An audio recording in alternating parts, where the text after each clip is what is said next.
Welcome back to our third and last part of our webinar today. C-Protect Distance Protection Special Applications. And there you can see a power transformer, not normally what we will be protecting with a distance protection, but I will show you here that we have got a special function, impedance protection for that purpose, and also show you the reason and the advantage of that compared to a distance protection in this environment. And for that purpose, I've used a example, and this example will follow basically, the step-by-step engineering, which is standard with C-Protect 5, and you can get, by combining different functions, a very effective and efficient solution optimized. So you don't have to really make compromises as one used to do in the past. You can really choose the best function for each purpose as you need it. An example I'm going to use to show this is what you see here, a typical medium voltage transformer. This example 20 MVA, and you'll find that typically, especially to what we see in the bottom here, the renewable generations, often these transformers are reaching their limits, and nowadays often in this environment where it used to be 20 MVAs, one goes up to 40 MVA to make allowance for not the consumption down here, but the generation in some sense, which creates new difficulties in applying protection. But let's go for it step by step and not get ahead of myself, as I sometimes do. We are applying here a relay, all right.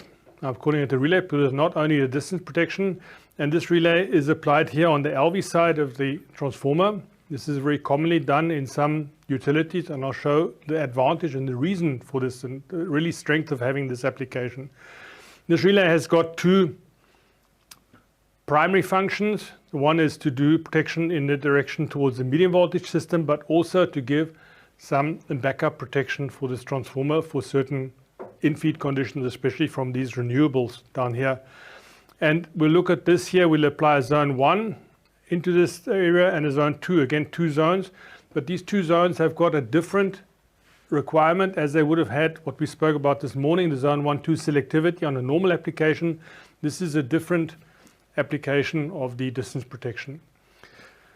The zone 1 you see here is backing up the busbar protection, because here on the medium voltage you typically won't have a busbar protection, but you want to obviously have fault clearance of the busbar protection as fast as possible, and we'll do that with a reverse interlocking scheme down here. And the zone 2 is doing backup protection for these feeders, and that is an extremely important function, which we'll see just now again. It is not just backup, it is backup, very important. Then we have the zone 3 backup for the transformer. Maybe you have 20 MVA. Could be, sometimes people would put in a dedicated transformer differential there. Some people would not. It's on the boundary.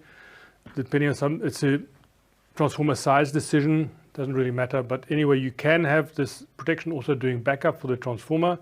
And this backup is in 2 zones, 3 and 4. One is an underreaching into the transformer, and the zone 4 even reaches up here for certain conditions through the transformer. And we'll see there is special requirements here. Normal distance protection might not be ideal for that transformer backup.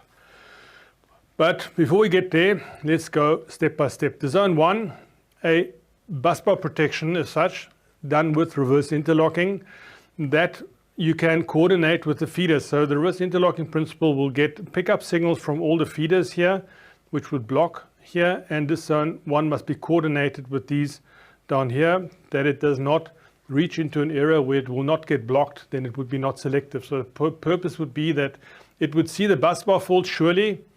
It will also see some other faults in the feeders, but if it sees a feeder fault, it will get a blocking signal from the feeder protection. So the feeder protection must be more sensitive than the zone 1 over here. That is the requirement for the reverse interlocking. The zone 2 over here is doing a backup protection for these feeders. And as I said, this is a very important, maybe the most important functionality of this protection here, is because these MV bays will have a single trip coil, a single protection, and basically no backup. There's not a main 2 on a medium voltage feeder. It's only a main 1. So if there's a failure of this protection, or if there's a failure of the breaker, the trip coil or something on the feeder over here, there must be a backup. Somebody must do that. And this is the task of this transformer in feed. This transformer in feed is one would call that a remote backup for this feeder, but it's not the same relay. It is kind of a little bit remote from where that feeder is.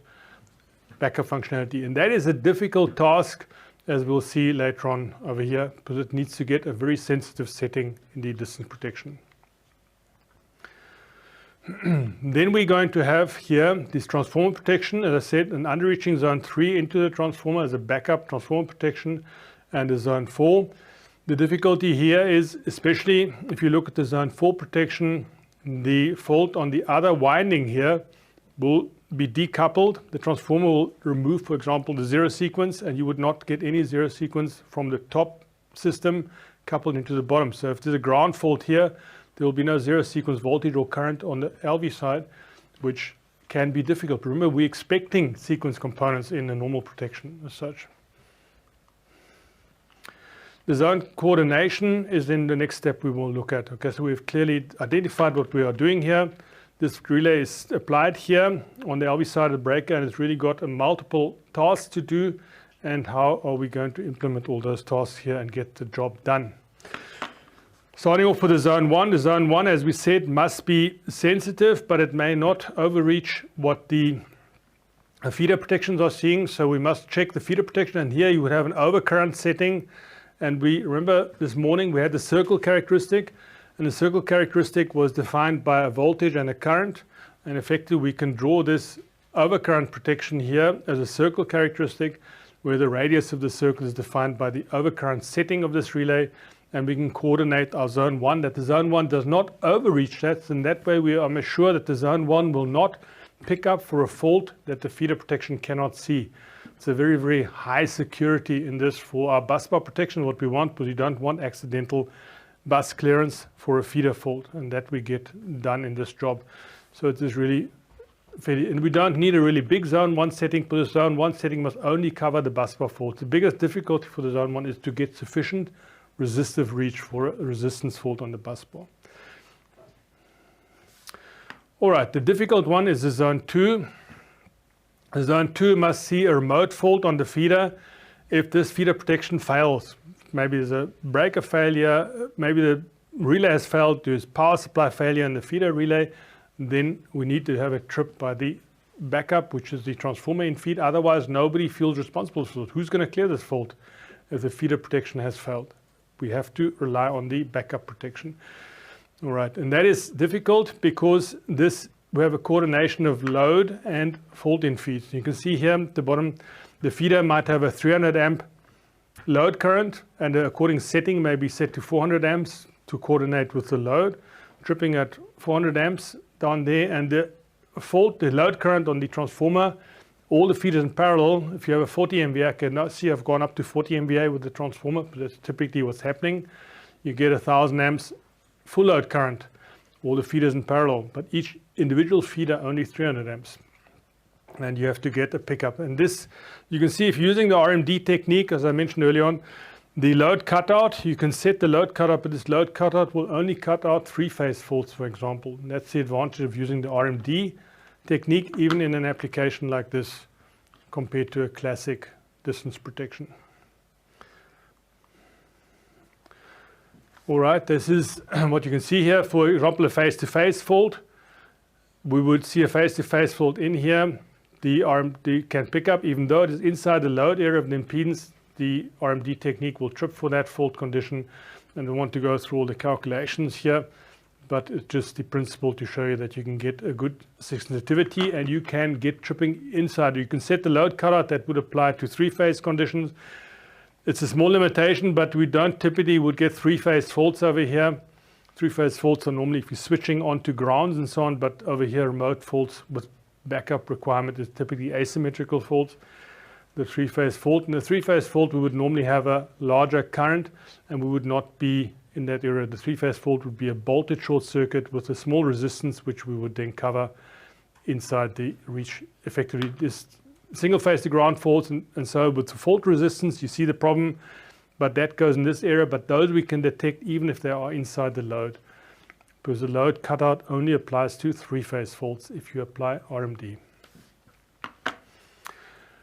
Okay, now we come to the more difficult situations here, sorry, we're still with the face-to-face fault down here to showing you that the load cutout here will not be affected by that. Design 2 can detect that fault inside the characteristic, because remember the RMD technique is detecting this would not pick up on a load here, but can detect on a fault because the substitute current is based on negative sequence, and during load we don't have negative sequence, so it will not pick up on the load condition, but the fault condition it will pick up inside the characteristic. That's why the RMD can trip for faults inside a load cutout if it's an asymmetrical fault.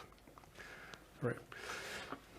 One slide ahead now. Now I'm at the slide I thought I was at. Now we're at the transformer backup. This creates new difficulties for us, okay? Because we are now looking into a transformer, and this transformer, here we have a star delta transformer.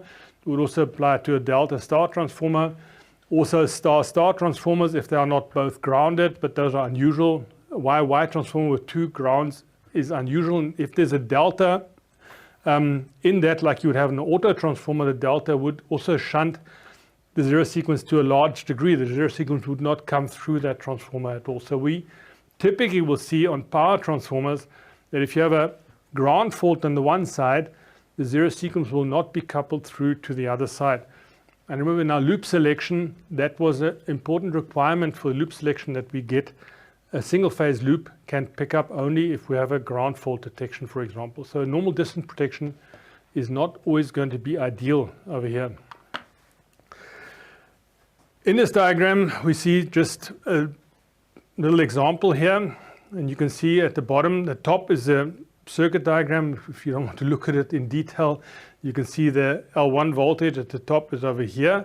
It's pointing down here. Look at the red arrow down to the fourth quadrant, or basically look at the angle. It's at, if you think of a watch, that's the center of your clock, then it's pointing to about 5 o'clock, right?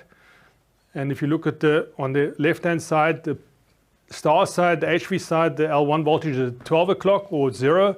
This would be a YD5, okay? Because the Y is at 0. And on the delta side, the LV side, you can see the L1 voltage is at 5 o'clock, just for an example. But that's not important for us now. What's important is the bottom diagram. So the bottom diagram, you can see our relay located on the LV side, the delta side down here, is measuring this, and we have now applied a fault on the HV side, and we've applied a L1 to ground fault.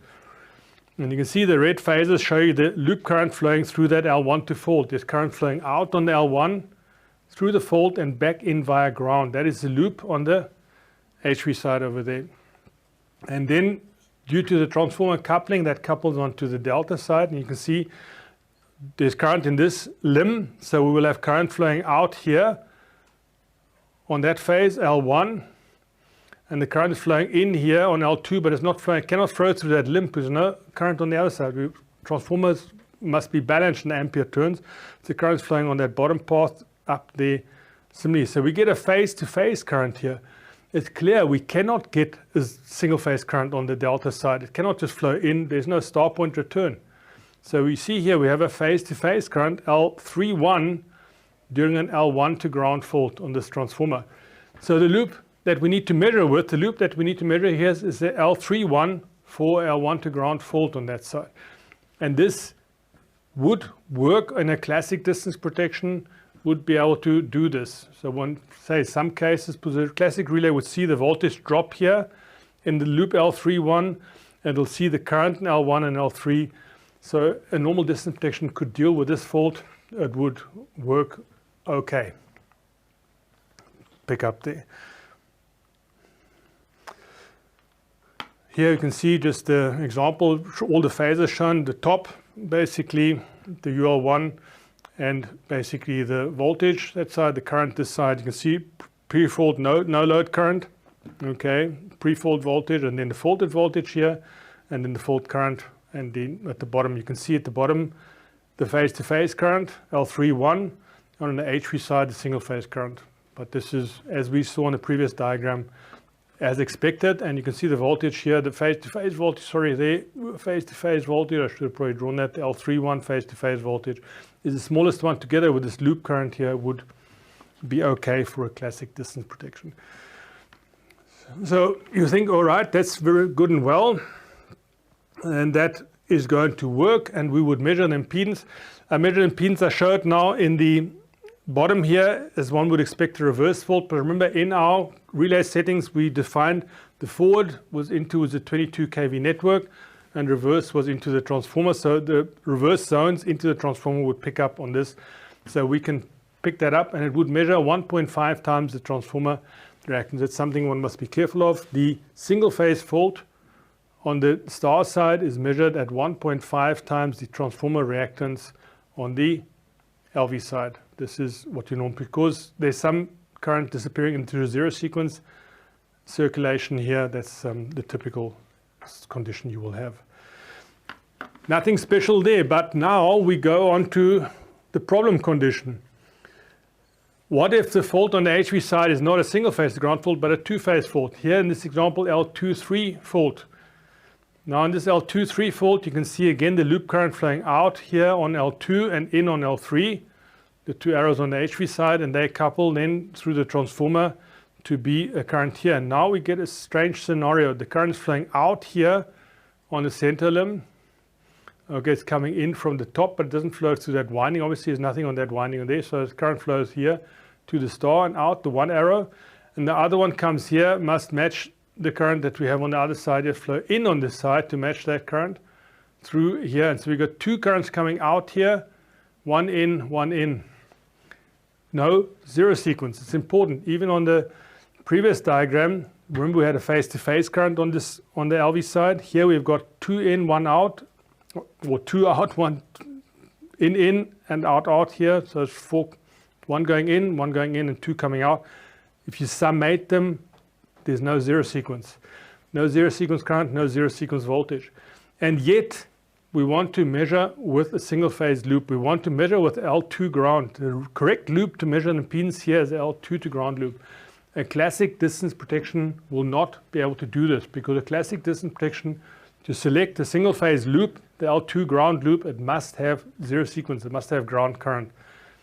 So for this, that's why I said on the transformer, we should use the dedicated impedance protection. Because impedance protection will be able to look into the transformer with the zone 3 and 4 and be able to choose the correct loop without having to see zero sequence current or voltage. Because the zero sequence current voltage is decoupled, removed by the power transformer. It is not coupled through.